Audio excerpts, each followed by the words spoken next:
Assalamualaikum warahmatullahi wabarakatuh. Kami dari kelompok 13 akan membawakan FGD tentang sawit Indonesia harapan minyak nabati dunia menuju industrialisasi 2050. Kami terdiri dari beranggotakan saya sendiri Diana Meliana Indah dan ada rekan saya Erlangga Putra dan juga Saipul Ahmad.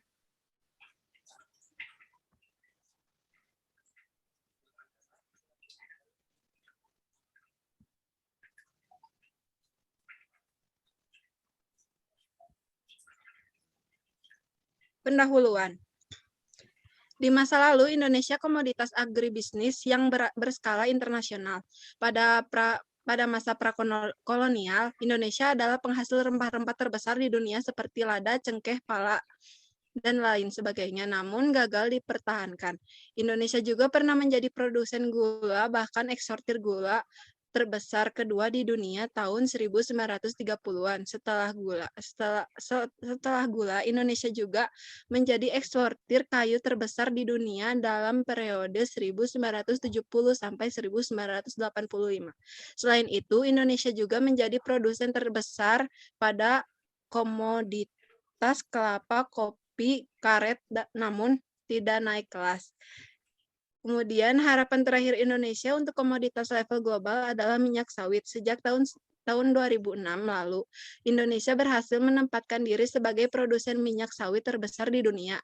The Tropical Oil Crop Revolution menyebutkan bahwa minyak nabati tropis mengalami revolusi yang setara dengan revolusi daun hijau dunia tahun 1950-an.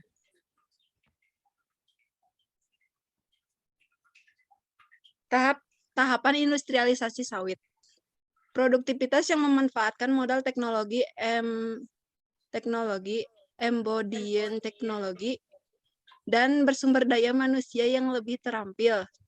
Catipa Edge and Simple Skill Human Resource Based, atau disingkat dengan tahapan capital driven. Pada tahapan ini, sumber pertumbuhan produksi CPO bersumber dari peningkatan produktivitas minyak per hektar akibat penggunaan input yang terlebih insentif dan perbaikan kultur teknis manajerial kebun maupun pabrik. Tahapan peningkatan produktivitas total dan nilai tambah yang tinggi melalui pemanfaatan ilmu pengetahuan dan SOM kreativitas, atau lebih dikenal sebagai tahapan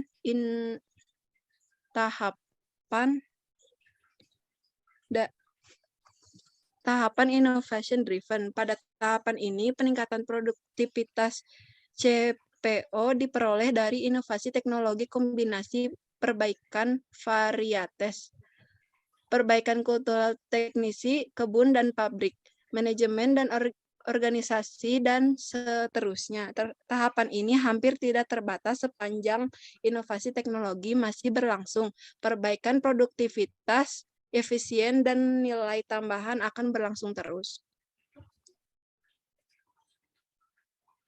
Selanjutnya akan dilanjutkan oleh rekan saya.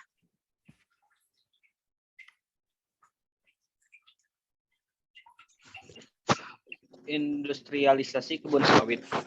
Sumber pertumbuhan minyak sawit secara ekstensifikasi tersebut sudah makin terbatas ke depan. Selain ketersediaan lahan yang makin terbatas, ekstensifikasi yang terus-menerus juga menimbulkan biaya sosial dan ekologi sehingga tidak berkelanjutan. Oleh karena itu, sudah saatnya perkebunan sawit nasional naik kelas kepada fase pembangunan yang digerakkan oleh peningkatan produktivitas baik melalui pemanfaatan barang-barang modal maupun pemanfaatan inovasi teknologi. Peningkatan produksi minyak sawit yang bersumber dari peningkatan produktivitas minyak per hektar jauh lebih berkualitas dan berkelanjutan baik secara ekonomi, sosial maupun ekologis. Next.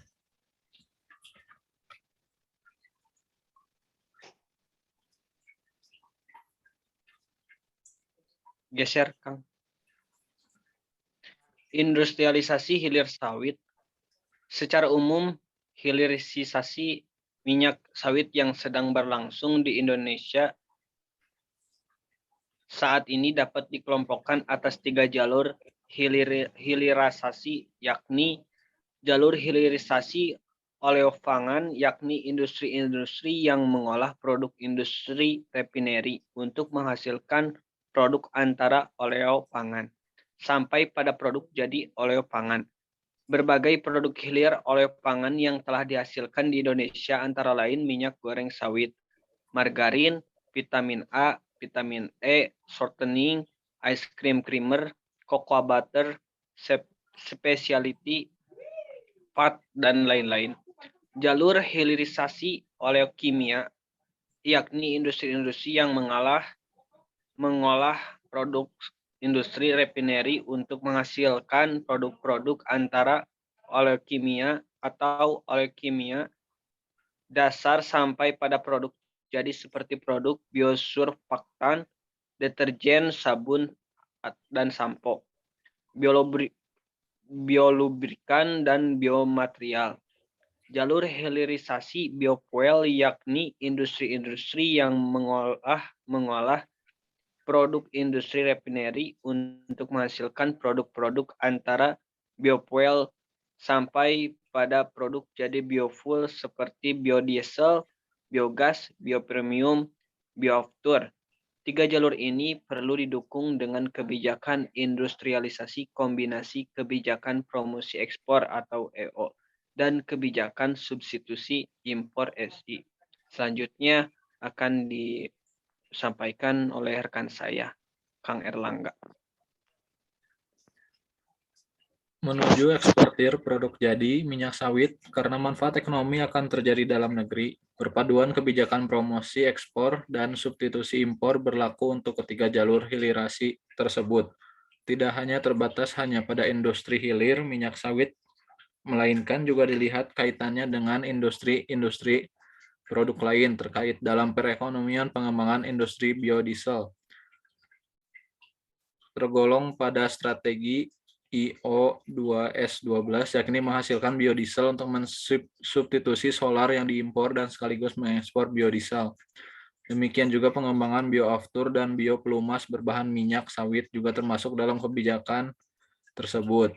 Dengan demikian, manfaat ekonomi hilirisasi bahkan industri minyak sawit secara keseluruhan tidak hanya melihat beberapa devisa yang dihasilkan dari ekspor, tetapi juga perlu diperhitungkan beberapa devisa yang dihemat akibat substitusi impor. Nilai strategis industri biodiesel di Indonesia tidak hanya dilihat berapa besar devisa yang diperoleh dari ekspor biodiesel, tetapi juga mencakup devisa yang dihemat dari pengurangan impor solar akibat disubstitusi biodiesel domestik. Berikutnya, riset tulang punggung industrialisasi. Sejarah kemajuan abad modern membuktikan bahwa riset merupakan bagian penting, bahkan menjadi driver bagi kemajuan teknologi yang membawa revolusi berbagai kemajuan pada seluruh aspek kehidupan. Revolusi industri terjadi dalam periode 1760 sampai 1814 yang membawa revolusi kemajuan kehidupan dunia, dipicu oleh inovasi-inovasi yang dihasilkan riset. Kegiatan riset secara multidisiplin diharapkan mampu meningkatkan produktivitas minyak CPO dan PKO per hektar kebun-kebun sawit dari sekitar 5 ton saat ini menjadi 8-10 ton, baik pada kebun sawit korporasi maupun kebun sawit rakyat.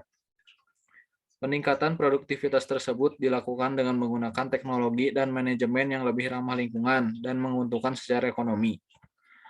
Kegiatan riset pada sektor hilir secara multidisiplin diharapkan mempercepat pendalaman hilirasi industri sawit nasional sehingga dihasilkan berbagai jenis produk hilir dengan nilai tambah yang lebih tinggi. Selain saat ini, Indonesia mampu menghasilkan minyak sawit CPO dan PKD sekitar 35 juta ton per tahun. Juga menghasilkan biomas sawit sekitar 176 juta ton bahan kering per tahun dan telah terkumpul di PKS pada level teoritis dari minyak sawit dan biomas.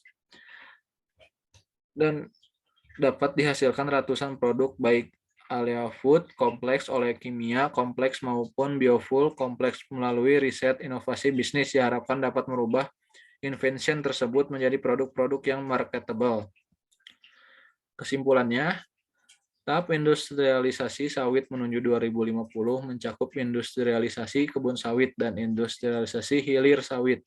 Secara umum, tahap industrialisasi sawit bergerak dari tahap faktor driven saat ini ke tahap capital driven dan kemudian ke tahap innovation driven. Industrialisasi kebun sawit maupun hilir sawit memerlukan dukungan riset yang berkelanjutan. Riset multidisiplin merupakan tulang punggung industrialisasi sawit yang mengantarkan Indonesia dari raja CPO saat ini naik kelas menjadi raja olea food, bioplumas, biosurfaktan, bioplastik, dan biofuel dunia menuju 2050. Sekian yang bisa disampaikan oleh kelompok kami. Terima kasih.